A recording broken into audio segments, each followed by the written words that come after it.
할렐루야. 복된 주일이 되시기를 바랍니다. 영상으로 보신 것처럼 24번째 러브 소나타가 오카야마에서 열립니다. 해를 거듭할수록 또 도시를 옮겨갈수록 일본 교회가 간절하게 기도하는 것이 느껴지고 또 그 일본 교회 성도들의 기도를 하나님께서 반드시 응답하시는 것을 지금까지의 러브 소나타 사역을 통해서 경험하고 있습니다. 여러분들 함께 참여하실 분들 오늘부터 접수를 받고요. 또 80여 분밖에 참가할 수 없기 때문에 조기 마감되기 때문에 여러분들이 몇 주 후에 접수하면 되겠지 그러면 가고 싶어도 못 가십니다. 그래서 이번 주 또 다음 주 내로 다 그 접수 신청을 해주시기를 바라고요. 또 이렇게 영상을 보여드리는 것은 함께 기도 부탁을 드리는 것입니다. 영적 전쟁은 기도밖에 승리할 길이 없습니다. 이 모든 일본의 견고한 영적인 진이 무너지고 또 하나님의 역사가 나타날 수 있도록 기도해 주시기를 부탁을 드립니다. 21일부터 25일까지 고난 주간 심야 예배로 우리 함께 모입니다. 고난의 신비라는 주제로 함께 모이게 됩니다. 교회 절기는 매우 중요합니다. 고난 주간, 부활 주일, 특별히 고난 주간과 부활 주일은 예수님의 십자가와 부활을 다시금 기억할 뿐만 아니라 체험하는 그러한 기간입니다. 사도 바울은 빌립보서 3장에서 이런 고백을 했죠. 내가 그리스도의 죽으심과 그분의 고난과 그분의 부활을 참여하기 원한다. 더 알기를 원한다. 바울의 그 서신서를 통해 우리가 십자가의 도를 깨닫지 않습니까? 그렇게 성령께서 주시는 지혜와 계시로 십자가의 도와 부활의 진리를 설명하는 도구가 되었던 사람도 내가 십자가와 부활을 더 깊이 알기를 원한다. 그렇게 고백했다면 우리 모두는 알아야 될 것이 너무 많고 체험해야 될 것이 너무나 많은 것입니다. 예수님의 고난의 의미, 그 십자가의 도 그리고 부활의 능력을 이번 고난주간과 부활절 체험하기를 원합니다. 그렇게 간절히 기도하면서 말씀도 묵상하고 개인적인 그런 영적 체험도 더 견고해지기를 원합니다. 라고 기도하면서 함께 참여하는 한 주간이 될 수 있게 되기를 바라고 또한 금식하며 또 침묵하며 기도하는 자리가 되기를 바랍니다. 오늘 드려지는 비전 헌금은 이 시대에 창조를 잃어버린 창조 신앙이 잃어버렸을 때 나머지 모든 것이 다 무너지죠. 창세기 1장 1절을 믿지 않을 때 성경의 나머지 모든 하나님의 역사는 믿지 않게 되는 것입니다. 창조 신앙을 알리고 또 가르치고 전하는 일에 저희 교회가 함께 헌신할 수 있게 되기를 바랍니다. 기도하겠습니다. 하나님 아버지, 오늘도 하나님의 임재 앞에 나왔습니다. 저희 모든 성도들을 붙잡아 주시고 CGN TV로 함께 예배 참여하는 이들 가운데도 함께 임재하여 주시옵소서. 러브 소나타 24번째 오카야마에서 열립니다. 하나님께서 기억하시고 축복하실 줄로 믿습니다. 모든 기도를 응답하실 줄로 믿습니다. 하나님의 역사가 나타나기를 원합니다. 오늘도 기록된 말씀을 통하여 사도행전의 역사가 오늘 이 시대 우리를 통해 나타나는 역사가 되기를 간절히 소원합니다. 지식이 아니라 주님의 살아계신 영적인 능력으로 우리 가운데 임재하여 주시옵소서. 예수님의 이름으로 기도하옵나이다. 아멘. 사도행전의 역사에 있어서 가장 인상적이고 감동적인 사건을 선택하라고 한다면 저는 오늘 본문의 사건을 선택하고 싶습니다. 사도 바울의 선교 여정에 있어서 많은 일들이 있었고 또 잊을 수 없는 여러 사건들이 있었지만 가장 잊을 수 없고 잊혀지지 않는 사건을 꼽으라고 한다면 사도 바울 자신도 이 사건을 뽑을 것이라 생각합니다. 바울 전도팀의 일행이었던 누가, 사도행전을 기록한 누가가 이 사건을 아주 상세하게 기록한 것은 그의 경험 속에서도 잊혀지지 않는 인상 깊은 감동적인 사건이었기 때문일 것입니다. 겉으로 보면 이 사건은 바울과 실라가 2차 선교 여행 중에 빌립보에서 감옥에 갇혔다가 하나님께서 베풀어 주신 기적으로 구원받은 사건처럼 보입니다.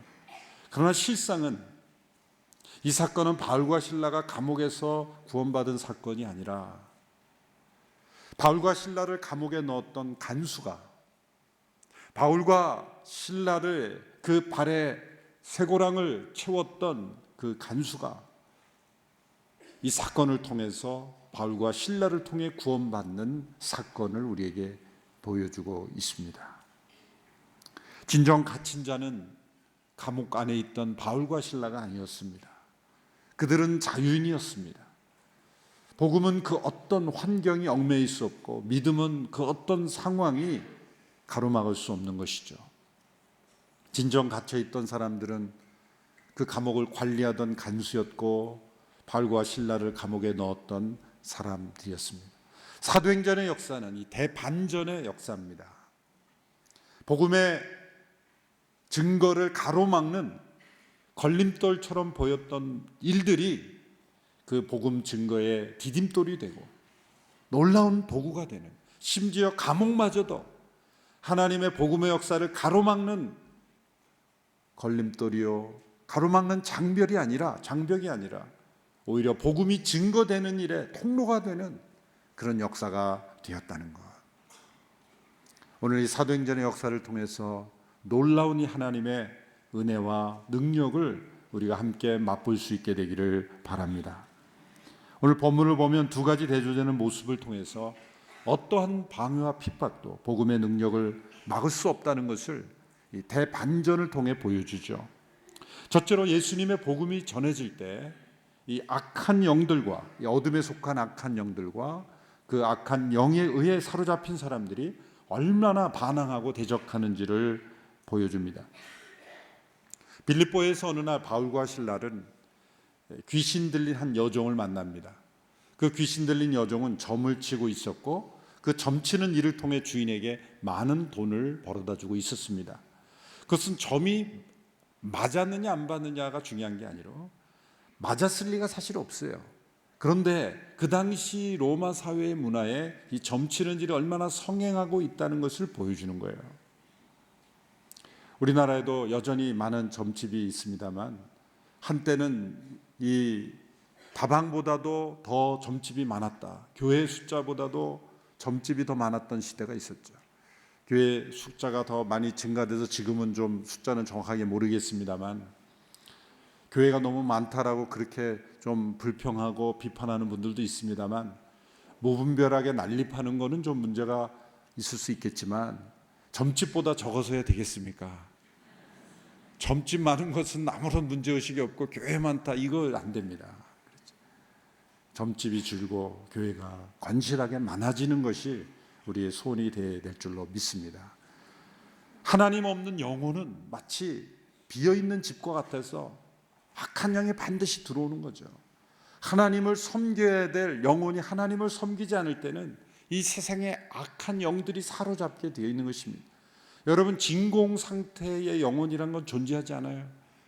어떤 사람은 담대하게 나는 중립이야, 나는 어떤 편도 아니야, 나는 하나님도 섬기지 않지만 그렇다고 나는 악한 영도 당연히 난 섬기지 않지라고 착각하는 분들이 있습니다. 중립 상태의 영혼은 없습니다. 인간은 그 무엇인가를 섬기고 의존하고 살아가는 거예요. 점치는 자를 의존하며 살아가는 인생을 보십시오. 우리나라에도 점치는 그런 사람들 보면은 무식한 분들입니까? 아니죠.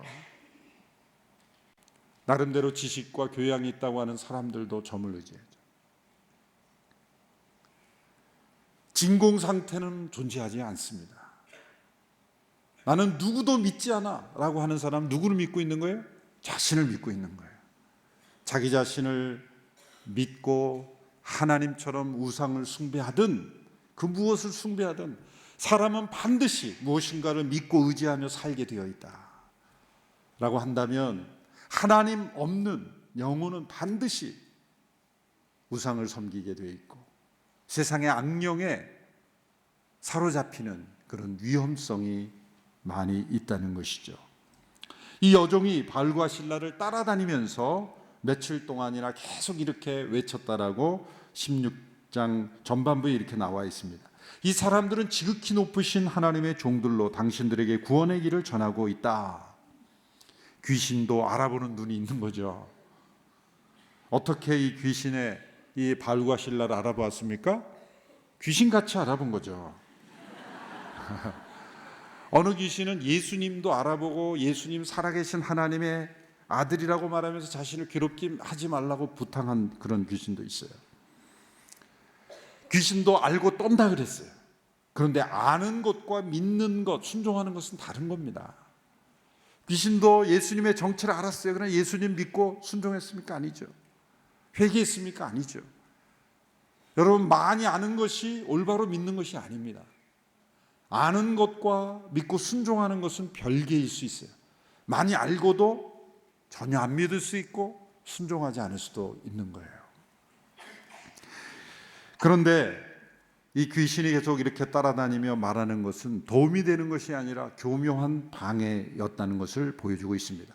말 자체는 틀린 말이 아니죠. 그런데 그 말을 하는 이가 귀신 들린 이였기 때문에 그 진정성이 훼손되고 의심되는 말이 되는 것입니다. 귀신이 그렇게 하지 말아도, 그렇게 말하지 않아도 사람들이 복음을 듣고 변화되면 이들은 정말 살아계신 하나님의 종들이구나, 이들은 진정한 복음을 전하고 있구나라는 것을 자연히 알게 되는 거죠. 귀신이 그렇게 말해 주어야 되는 것은 아닌 것입니다. 교묘한 전략, 방해 전략인 것입니다. 바울은 예수 그리스도의 이름으로 귀신을 내어 쫓았습니다. 예수님의 이름이 선포되면 악령의 지배가 얼마나 쉽게 무너지는지를 우리에게 보여주는 것입니다. 한 가련한 소녀의 인생을 사냥하며 지배하던 악령이 예수님의 권세에 의해서 추방되었습니다. 그런데 그 악한 영이 떠나자 또 다른 저항 세력이 등장했죠. 이 귀신 들린 여종이 온전해지자 그 여종을 이용해서 돈을 벌던 주인들이 거짓으로 바울과 실라를 고소하게 됩니다. 인간을 억압하고 인간을 고통스럽게 해서 큰 이익을 향유하던 이들이, 그 불의한 세력들이 이제 바울과 실라를 거짓으로 고소한 겁니다. 이것은 마치 예수님을 고소하고 예수님을 십자가에 못 박았던 당시의 사람들과 너무나 동일한 모습을 우리에게 보여주죠. 그들은 체계적으로, 조직적으로 겉으로는 법을 이용했지만 불법적으로 자신들의 마음속에 있는 악한 동기는 숨기고, 그 악한 동기는 뭡니까? 불의하게 돈을 많이 모으는 거죠. 그렇게 돈을 많이 모으지 못하게 되는 것은 감추고 그들을 고소했습니다. 어떤 말로 고소했는지를 보십시오. 16장 20절에서 22절까지의 말씀을 우리 같이 한번 읽어보겠습니다. 시작. 바울과 실라를 로마 관리들 앞에 데려다 놓고 말했습니다. 이 사람들은 유대 사람으로서 우리 도시에 소란을 일으켰습니다. 우리 로마 사람들이 받아들이거나 실천할 수 없는 풍습을 전하고 있습니다. 모여있던 사람들도 가세해 바울과 실라를 공격하자 로마 관리들은 그들의 옷을 벗기고 매질하라고 명령했습니다. 제일 먼저 권력자들에게 호소하죠. 바울과 실라의 활동이 로마법에 저촉되는 것이다. 이 유대 사람들이, 로마 사람들이 받아들일 수 없는 풍습을 전하고 있다. 이 말을 보면 몇 가지 교묘한 전략이 숨어 있죠. 이 유대 사람들이, 그 유대 사람들을 강조한 것은 인종적 편견, 인종적 자만심을 불러일으키는 거예요. 저 유대 사람들이라는 단어 속에 지역 감정을 불러일으키고 편견을 불러일으키고 사람들의 자만심을 자극함으로써 흥분하게 만드는 거예요. 받아들일 수 없는 풍습을 전하고 있다. 로마법에 의하면 이방 종교들이 허락받지 않고 전파할 수 없었죠. 유대교는 허락을 받았지만 지금 이 사람들은 유대교도 아니다. 이 사람들은 이방, 받아들일 수 없는 풍습을 전하고 있다. 법에 저촉되는 일이다라는 거죠. 이렇게 악한 영들이 교묘하게 숨어서 누구를 이용합니까? 정치 권력자들을 이용하는 거예요. 여러분, 이제 선거철이 다가오는데 영적 전쟁입니다. 사람을 뽑는 게 아니에요, 사실은. 엄청난 영적 세력, 어떤 영적 세력을 우리가 지지하고 선택할 것이냐. 정말 기도하면서 믿음의 사람, 온전한 사람, 진리 안에 서 있는 사람을 우리 성도들이 선택해야 이 나라가 올바로 되는 거예요. 보세요. 그 교활하고 영리한 이 소수의 탐욕에 가득한 사람들이 이 로마 권력자들을 어떻게 이용합니까? 그들 안에 있는 반유대주의 인종적 자만심을 불러일으켜서 거짓 왜곡해서 그들의 편협한 생각에 불을 지른 거죠. 여러분이 바울과 실라가 로마 관리들에게 매를 맞고 감옥에 던져진 것은 어떤 이유입니까? 악한 일입니까? 선한 일입니까? 선한 일이죠. 귀신 들린 여종을 고쳐준 일이었기 때문이에요. 이렇게 지극히 선한 일을 하고도 이렇게 악한 취급을 받는 데는 보면 세 영역의 사람, 분류의 사람들이 연합하여 있기 때문이에요. 제일 먼저 거짓으로 사회를 혼란시키는 악한 영이 있죠. 보이지 않죠? 두 번째는 거짓된 정보에 쉽게 넘어가는 이 비겁하고 비양심적인 지도자들이 있습니다. 그리고 편견에 사로잡혀서 군중 심리에 쉽게 넘어가는 무지한 대중들, 이런 악한 영들, 그리고 비겁하고 거짓 정보에 쉽게 넘어가는 이런 권력자들, 그리고 쉽게 군중 심리에 넘어가는 무지한 사람들, 이런 세 영역의 사람들이 다 합쳐져서 바울과 실라를 귀신 들린 여종을 자유케 해주고 영적인 능력이 나타나고 사람을 선하게 변화시켜 주는 일을 매질하고 감옥에 넣었던 거예요.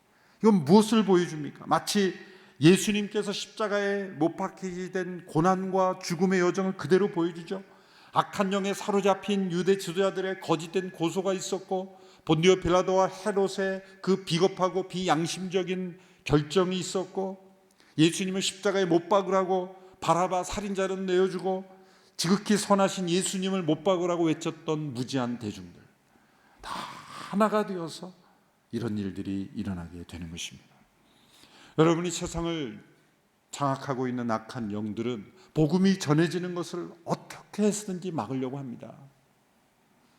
어둠이 떠나가면 그 어둠의 기생에서 살아가는 이들이 이익이 없어지기 때문이죠. 복음의 역사를 거짓된 말들로 왜곡합니다. 저 북한을 보십시오. 그 북한에 굶주린 사람들을 돕고 수많은 원조를 해줬던 그 선교사 사역자들을 체제를 전복시키려 한다는 이유로 누명을 씌워서 가둬놓고, 다 바로 이런 불의한 모습들 아닙니까?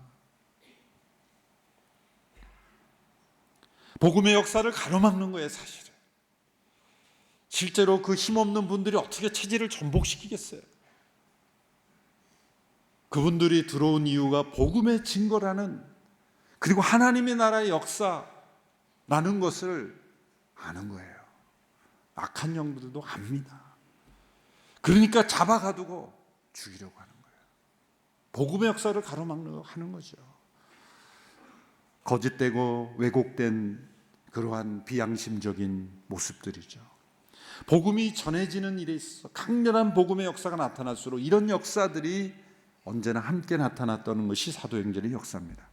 그런데 중요한 것은 예수님이 그렇게 억울하고 거짓 누명으로 비겁한 사람들에 의해서, 무지한 편견에 사로잡힌 사람들에 의해서 고난당하시고 십자가에 죽으셨지만, 십자가로 끝났다면, 십자가가 억울한 사건으로 끝났다면, 십자가가 세상의 악한 영들의 승리로 끝났다면 세상에 희망은 없는 것이죠. 하나님은 살아계시지 않는 것이죠. 그러나 하나님은 살아계십니다. 예수님은 십자가에서 부활하셨습니다. 그 모든 거짓이 드러났습니다. 불의함이 예수님이 부활하심으로 무너진 거죠. 예수님께서 3일 만에 부활하시며 그 능력을 보여주셨듯이 바울과 실라에게도 놀라운 생명 역사가 나타나죠. 이것이 부활의 생명이 있는 사람들에게서 나타나는 역사입니다. 역전의 역사입니다. 대반전의 역사가 나타나는 것이죠. 육신은 매어도 복음은 매어 있지 않다는 것을 보여주는 것입니다. 오히려 육신이 매일 때 복음은 더욱 살아 역사하는 것을 보여줍니다. 여러분 믿으시기 바랍니다. 거짓은 결코 진리를 이기지 못합니다. 오늘 본문에 보십시오.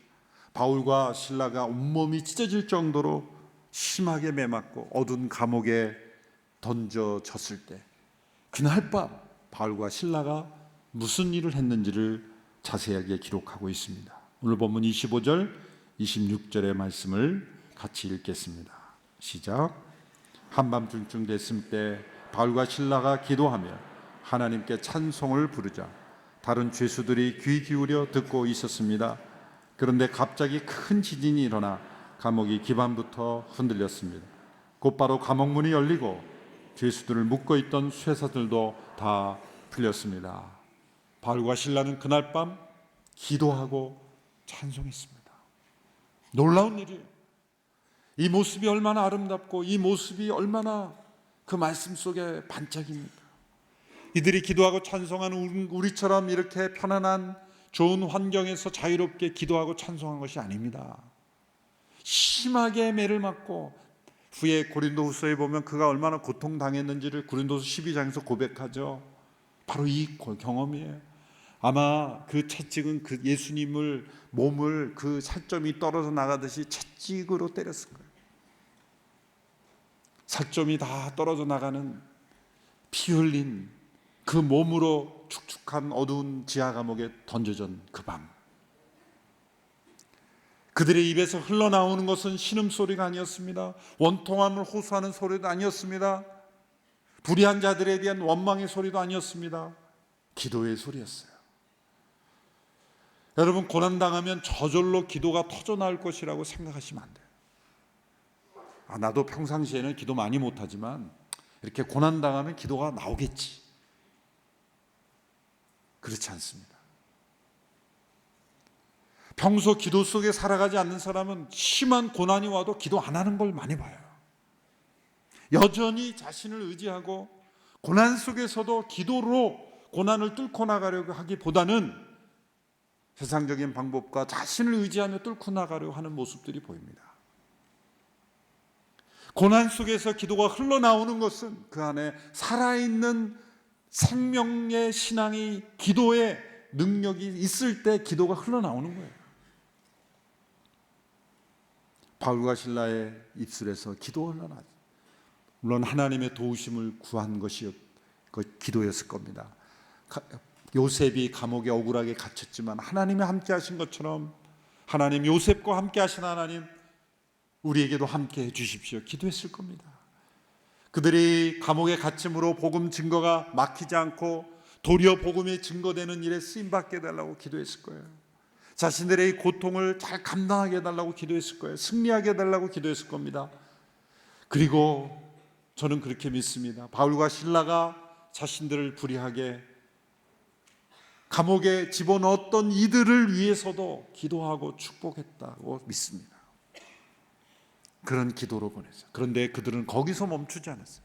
기도만 한 것이 아니라 찬송도 했어요. 찬송은 기도보다 더 하나님 가까이 나간 겁니다. 기도는 하나님의 도움을 구하는 요청이었을 겁니다. 그러나 찬송은 하나님께서 그들을 도와주시지 않을지라도 우리는 하나님께 감사하고 하나님을 높여드립니다. 다니엘의 기도처럼 그리 아니하실지라도 그게 찬송이에요. 하박국의 기도처럼 무화과 나무에 소출이 없고 우리의 양이 없고 외양간에 소가 없고 그 하나님께서 우리를 축복하시지 않아도 우리는 하나님을 경배하고 찬양합니다. 그것이 찬양과 찬송의 능력이에요. 그들은 속으로 중얼거리며 찬송하지 않았다 그랬어요. 다른 죄수들이 들릴 정도로 큰 소리로 찬송했다 그랬어요. 힘있는 찬송이었습니다. 잠 잘 자고 밥 잘 먹고 편안한 환경에서 힘을 얻어서 힘차게 부르는 찬송이 아니라 두들겨 맞고 감옥에 쳐넣어져 있는 데서 큰 소리로 찬송을 부른 거예요. 이것은 진정한 영적 생명력의 최고봉이에요. 쉬지 말고 기도하라, 범사에 감사하라. 그리고 어떤 상황에서도 하나님을 찬송하는 것, 이것이 영적 생활의 최고 영역이에요. 기도하고 그들은 찬송했어요. 예수님께서 찬송했다라는 성경 구절이 딱 한 구절 나옵니다. 복음서에서. 제자들과 함께 찬송하신. 그 구절이 어디에 나옵니까? 예수님께서 감람산으로 올라가실, 이제 유다에게 배신을 받고 고난받는 여정으로 들어가기 직전에 제자들과 함께 찬송을 부르신 거예요. 기적이 일어났을 때 찬송이 부른 게 아니에요. 고난이 끝났을 때 찬송하는 것은 쉽습니다. 할렐루야, 하나님이 고난을 끝나게 해주셨군요. 그런데 고난의 한복판에서 앞이 보이지 않고 이 고난의 터널이 언제 끝날지도 모르는 상황에서 찬송하는 것은 믿음의 행동인 것입니다. 여러분, 찬송은 내 기분으로 하는 것이 아니라 믿음으로 하는 것입니다. 내 문제가 해결돼서 하는 게 아니라 하나님께서 해결해 주시지 않으시더라도 하나님은 선하신 분이십니다. 하나님은 찬양받기에 합당하신 분입니다. 이것이 찬송이죠. 이렇게 고난 중에 기도하고 찬송할 때 하나님의 역사가 나타나는 거죠. 하나님의 역사를 만들어내기 위해서 내가 기도하고 찬송한다, 그 순서는 잘못된 거예요. 하나님이 어떤 역사를 이루실지 난 모르지만 그렇지만 찬송합니다. 그게 올바른 태도입니다. 내가 이렇게 찬송하면 하나님 옥문을 열어주시겠지. 바울과 실라가 그런 계산을 가지고 찬송한 것이 아니죠. 자신들의 저한 이 형편 속에서 다 이해할 수 없지만 우리는 하나님을 찬송합니다. 하나님이 이 상황을 주관하고 계십니다. 그렇게 기도하고 찬송한 거예요. 이 모습이 우리에게 얼마나 아름다운 모습입니까? 이것이 사도행전적 영성이요, 사도행전의 역사를 보여줬던 믿음의 사람들의 모습이에요. 그들은 아마 예수님의 말씀을 기억하고 있었을 것으로 생각합니다. 마태복음 5장 11절 12절 예수님이 이런 말씀을 주셨죠. 같이 읽어보겠습니다. 시작. 복되도다 나 때문에 사람들의 모욕과 핍박과 터무니없는 온갖 비난을 받는 너희들은 기뻐하고 즐거워하라. 하늘에서 너희들의 상이 크다. 너희들보다 먼저 살았던 예언자들도 그런 핍박을 당했다. 기뻐하고 즐거워하라. 그래서 바울과 실라의 찬송은 기뻐하고 즐거워하는 찬송이었을 것으로 믿습니다. 여러분, 고난이 없는 것은 복이죠. 분명히 고난이 없는 것은 복입니다. 그런데 더 큰 복은 이해할 수 없는 고난 속에서도 기도하고 찬송할 수 있는 것은 더 큰 복입니다. 그러나 그보다 더 큰, 가장 큰 복이 있어요. 그것은 이해할 수 없는 고난이 끝나는 기적의 축복 속에서도 그것을 나를 위한 이기적인 기회가 아니라 다른 영혼을 위한 구원의 기회로 생각할 수 있다는 것이 가장 큰 복입니다. 바울과 실라가 기도하고 찬송했을 때 지진이 일어났죠. 그 감옥의 기반이 흔들리고 감옥문이 열리고 죄수들을 묶고 있던 쇠고랑들이 다 풀렸습니다. 놀라운 기적이 일어났죠. 영화 같은 데서 보면은 벽이, 감옥이 무너지고 작고가 풀리고 그러면은 다 죄수들이 이제 도망가는 거죠. 그런 모습이 연상되는 순간이었어요. 바울과 실라를 하나님께서 풀어주시고 이제 나가라, 자유인이다, 그렇게 열어주시는 것처럼 보였습니다. 그런데 놀라운 것은 바울과 실라가 그 옥문이 열리고 그리고 그들을 찾던 쇠사슬이 끊어진 것을 도망의 기회, 자유의 기회라고 생각하지 않고 또 다른 영혼의 구원의 기회요, 전도의 기회로 생각했다는 거예요. 얼마나 큰 축복입니까? 지진이 일어나서 감옥문이 열렸을 때 그 감옥을 지키던 간수의 반응이 나오죠. 자결하려고 했다. 스스로 자살을 하려고 했다는 거죠. 왜 그럴까요? 그 당시에 법을 잘 알았기 때문이죠. 감옥을 지키던 간수의 그 감옥에서 죄수들이 다 탈옥을 하면 그건 죽음이었죠. 비참하게 죽느니 내가 스스로 죽겠다라고 그렇게 죽음을 선택하려 죽으려 하는 순간 사도 바울이 막죠. 당신의 몸을 상하게 하지 마시오. 우리 다 여기 있어. 바울이 그렇게 간수에게 외쳤습니다. 아마 바울과 실라가 거기에 함께 있던 죄수들을 안돈시켜 수도 있었을 겁니다. 그런데 놀라운 일이 일어났어요. 간수가 와서 고백합니다. 오늘 말씀을 보십시오. 간수가 30절, 29절부터 보십시오. 29절, 30절의 말씀 같이 읽습니다. 시작.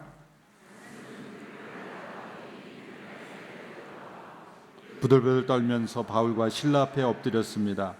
그러고는 그들을 밖으로 데리고 나오면서 물었습니다.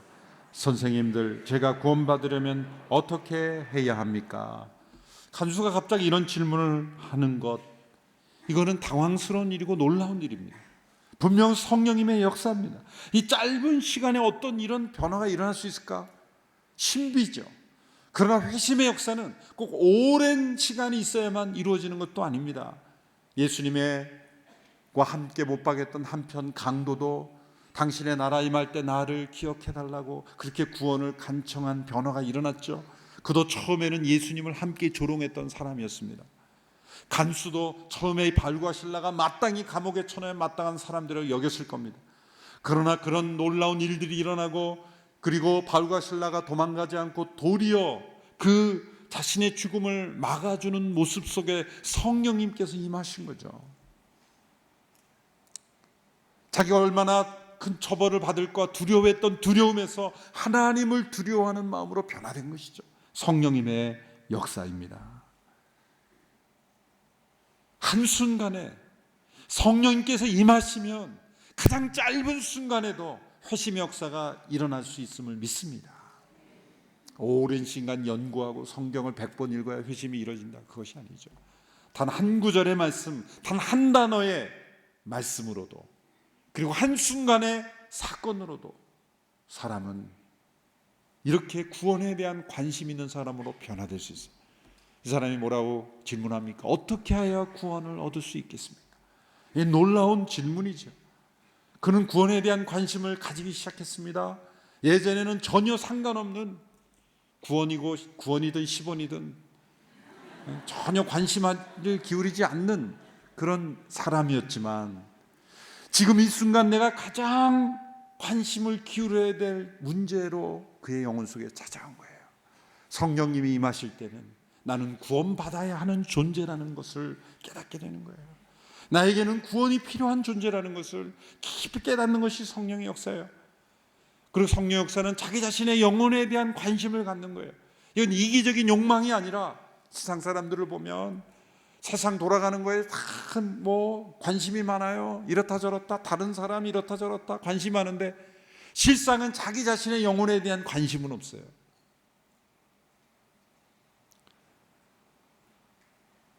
세상 돌아가는 거에 대한 관심은 지대하면서도 정작 자기 자신의 영혼이 어떤 상태인지에 대해서는 관심을 갖지 않는 것이 세상의 악한 영들이 사로잡는 거예요. 성령이 임하시는 내 영혼의 상태를 먼저 보게 되는 거예요. 내가 구원받아야 될 존재라는 거예요. 그리고 내가 무엇을 해야 합니까? 이것은 복음에 대한 반응이 필요하다는 것도 깨달은 거예요. 단지 아는 것이 아니라 믿고 순종해야 된다는 것을 성령님께서 가르쳐 주신 거예요. 이러한 진지한 질문이 바로 성령님의 역사입니다. 이러한 질문에 바울과 실라가 대답합니다. 31절, 32절 같이 읽습니다. 시작. 그들이 대답했습니다. 주 예수를 믿으시오. 그러면 당신과 당신의 집안이 구원을 받을 것입니다. 그러고 나서 바울과 실라는 그와 그 집안 모든 사람들에게 주의 말씀을 전해주었습니다. 유명한 말씀이죠. 주 예수를 믿으라. 그러면 너와 내 집이 구원을 받을 것이다. 여기서 내 집이라는 것이 오이코스라는 헬라어는 혈육적인 가족만이 아니라 그 집안에 함께 사는 모든 이들, 일하는 사람도 있을 수 있고, 또 심지어는 여러분의 수첩에 가장 가까운 친구들, 여러분의 수첩에 꼭 기록되어 있는, 여러분의 핸드폰에 저장되어 있는 사람들인데 누군지 모르는 사람이 아니라 아는 사람, 전화 오면 이 사람 누군지 아는 사람까지를 다 포함한 것이 오이코스. 여러분의 관계망 속에 있는 사람들이 다 그 오이코스의 소단관. 주 예수를 믿으면 자신만이 아니라 그 사람의 관계 속에 있는 사람들도 함께 구원받게 되는 놀라운 역사가 일어나는 거예요. 자동적인 것은 아닙니다. 그러나 반드시 그런 영향력이 일어나게 돼요. 진실로 한 영혼이 예수님을 바로 믿게 되면 그 주변의 모든 사람들이 함께 영향을 받게 되는 거예요. 감옥의 간수가 세례받고, 그리고 그의 모든 그 집안 사람들을 구원받게 하며 세례받게 하죠. 너무나 극적인 아름다운 장면입니다. 33절 34절의 말씀을 읽어보겠습니다. 시작. 그날 밤 그 시간에 간수는 그들을 데려다가 상처 부위를 씻어 주었습니다. 그러고는 당장 그와 온 가족이 세례를 받았습니다. 간수는 그들을 자기 집으로 데려가 음식을 대접했습니다. 그는 자신과 온 가족이 하나님을 믿게 된 것으로 인해 기쁨이 가득했습니다. 여기에 보면 아름다운 모습은 간수가 바울과 실라의 그 상처를 씻어주죠. 그런데 바울과 실라를 씻겨주며 동시에 자신은 죄 씻음을 받아요. 서로 씻겨주는 거예요. 바울과 실라를 씻겨준 그 물로 자신은 세례를 받는 씻음을 받는 거예요.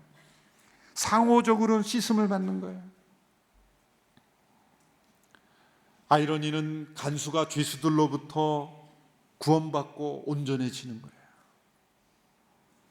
아름다운 모습입니다. 그리고 그들에게 식사를 대접하고 그 구원의 잔치성, 기쁨이 충만한 모습을 보여줍니다. 본문의 사건으로 구원받은 사건은 틀림없이 빌립보 교회의 중요한 일꾼이 되었을 겁니다.